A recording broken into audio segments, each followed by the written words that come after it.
Hey everybody, and welcome to another episode of Checkpoint XP on campus. I am your host, Norris Howard, joined alongside my brother in arms, my colleague, my friend, Jacob Brothers. How's it going, sir? Yeah, what up? I'm doing good. How about you? I'm doing well, man, and I'm doing even better now that college esports is in full swing. It is something that we've been waiting for all summer long, and now that it is October, everything has been popping off. It's been a great couple months already in September and late August, early September as well.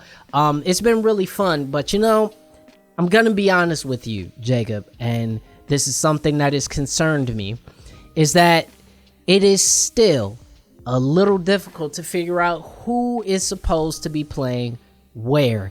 It is something that continues to plague college esports. Invitationals seem to pop up with, 2 weeks notice. There's a bunch of programs that I would love to see play, can't find out where they're playing, and when they do play, the stream is up for a matter of moments and it's gone just as fast. And so I want to ask you, Jacob, because I know this is something you've thought about very carefully. I want us to exercise our brains a little bit. Let's project, if we had the magic wand, what would a college esports season look like for us? Because I know how I visioned it. I want to ask you, starting in August, ending in June, what should the esports season look like for these schools, man? Right. Okay. Yeah. So our strategies are a little different, but also kind of similar. But what I went with is that I think that August should be the team selection and scrims, the preseason. And then starting in September, I think that they should do 8-week tourneys through December. Interesting. And also one invitational a month. And the reason for that is because I feel like I learned the most about collegiate esports during the collegiate clash. When 8 weeks is long enough for storylines to develop. It's long enough for you to learn the personality of teams. Like, we would not know that UT Dallas chokes regularly if it weren't for that tournament. Or we wouldn't know how dominant the individual players on Utah are if it weren't for that 6-week tournament. So I think it gives you the personality that you're looking for teams. But also, so then in October, it would be the rest of that September tourney plus an invitational. November would be another 8-week tourney and one invitational. And then December would be the wrap-up of that November tourney and another invitational. And then January through April is the usual TESPA, College League of Legends, Rocket League, all of those traditional tournaments. Right. But they need, for the love of everything in my life, they need to do a better job organizing. If I am looking for collegiate Overwatch, I should be able to type in collegiate Overwatch and find it. Not find the 2019, the early 2020, the maybe late 2018 links to the brackets, and then click on the correct thing on the bracket to pull up. It needs to change for all of them, really. Yeah. And then May playoffs and then June grand finals. What are you gonna say? Yeah, no, I agree with that, and I think that's really important, and it's a big point for us to really begin to understand, because we talk a lot about how we want to understand more about the space. We are reporting the news, but it is very hard to get the information that we need because the space is just so large. And so we need, the runners of these leagues and these conferences to sort of step up and get a rein in on who's playing when. I don't care if you have 200 schools. I don't care if you have 5 schools. Put the schedule out and make sure that schedule is accurate. That's another thing. That's hard. Like right now, it feels like a last-second Counter-Strike setup, where it's just like there's all these minors and majors, but we know ahead of time when all of those games are streamed, right? Well, this is like 2 weeks out. Maybe you'll see half the teams, because that's another big issue. Invitationals with lots of teams is great. We want to see that. But if for people who are going to cover esports, let alone the people who watch those individual schools, you have to show every game in some capacity. Yes. If it's on like 5 different channels, that sucks, but we can manage. But when we're trying to cover it, you need to be able to at least find every game. Yeah, the time of the era of only certain matches being streamed shouldn't exist in 2020. And I personally think that if you are going to participate, in a major invitational or a major tourney, I think it needs to be mandated that your match is streamed somewhere from you. Because that's how the school wins, yeah. Yeah, because let's say that in the case of something like Collegiate Clash, right, where there's a mainstream that everybody is going to watch, that's probably the biggest game.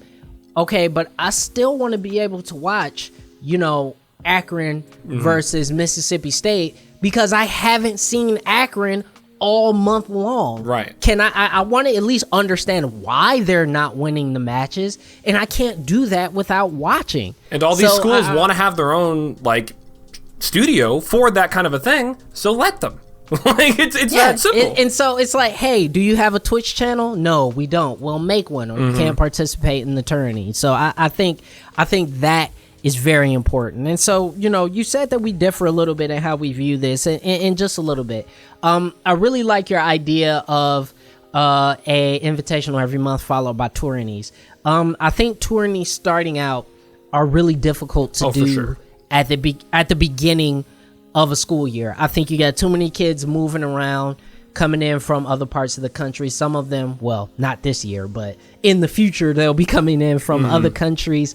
And so I think that's a lot to put onto students that are just really beginning to understand or relearn the college experience. And so I really don't like the concept of a tourney that early. What I do like is, having August in the same vein as you, having August just for scrims and team selection. I think in a month you can figure out who your starting lineup is and a couple teams you could play to practice. I think in a month you could be able to figure that out. From September to November, I think there should be 2 invitationals a month. And the reason why I say that, and these are for the major esports league, Overwatch, CSGO, Valorant, whatever. I think the way you go about this is through invitationals, because that way we can see many different schools. As it stands right now, when we're talking about these tourneys, because of the streaming issues, because of certain schools being so much more dominant than other ones, you only get to see a certain few. And so I think by having more invitationals, you increase the opportunity for more schools to be seen. And through those invitationals, you begin to have more storylines of head-to-heads and stuff like that begin to emerge. And so I think you do that. Here's the big difference. In December, per esport, I think you have almost like a champions bracket big event to close out the year. So let's say you're doing something for Overwatch, right? You've run, the 6 invitationals, everybody's played, and you take those, 8 best teams or 12 best teams, you take those 12 best teams in Overwatch, and they all play each other in that final bracket of the year. I think that's a great way to see the best teams at any given moment.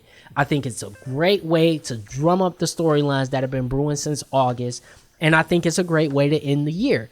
Now, I agree that the second half of the scholastic year, so the spring semester, I think it occurs in the exact same way that you have it. Regular season style, January to April, regular season, May is your playoffs, June is your grand finals. Well, it'd be too crowded to do anything else, really. Exactly. And I think that's how you follow it. I think if you run it that way, we've seen everybody at some point, schools get multiple opportunities to win invitationals. So your season is not your end all be all. So like if you suck during the season, but you won a couple invitationals, your program still has some status. And so I think this is both of these are cool ways to think about the esports season. But the biggest thing is they're all easy to follow. So any last comments on this, because I really like your ideas here. So what I think that logistically my 8-week tourney idea, I get the logistics of why it doesn't work, but when it comes to 2 invitationals, which would work, what you propose would absolutely work with no issues. But what I think is that one, naming conventions would get out of hand right out of the gate. You know as much as I do, you would not be able to tell an October invitational apart from a November invitational. because it would be like a Blast Pro Collegiate Site C Invitational, and they'd be like bro, just call it like UCLA and Harrisburg. They do it right, UCLA Invitational. Boom, cool. And you could have different schools hold the invitationals. That's a great idea, but also getting a ton of teams in there is what we want. But at the same time, it's going to be hard for any of them to be memorable. As opposed to like the 8-week season where it's like, I remember all of those teams because I saw them for 8 weeks. Mm-hmm. I remember the trends. I know Mississippi is not a bad school. They're not a top school at the moment, but they're definitely not a bad school. And I know that because I saw them and saw the storylines unfold. As opposed to 2 invitationals where you're seeing, let's say, 50 teams, you'll remember maybe 5. Maybe. Yeah. But that championship invitational would be absolutely electric. No question. Yeah. So it sounds like the key is to take a blend of these 2 ideas and mash them together. I mean, you could have the winners of the tourneys and the winners of the invitational then funnel into a championship invitational. And then if you won a tourney and an invitational, you only get 1 berth, and the second place team goes. So I think this is a great idea. College programs, TESPA, C-Law. If you take our ideas, just where to write the checks to. It is what it is. But I think these are great ideas, and let's get some more organization into this space because I think 100%. it's needed.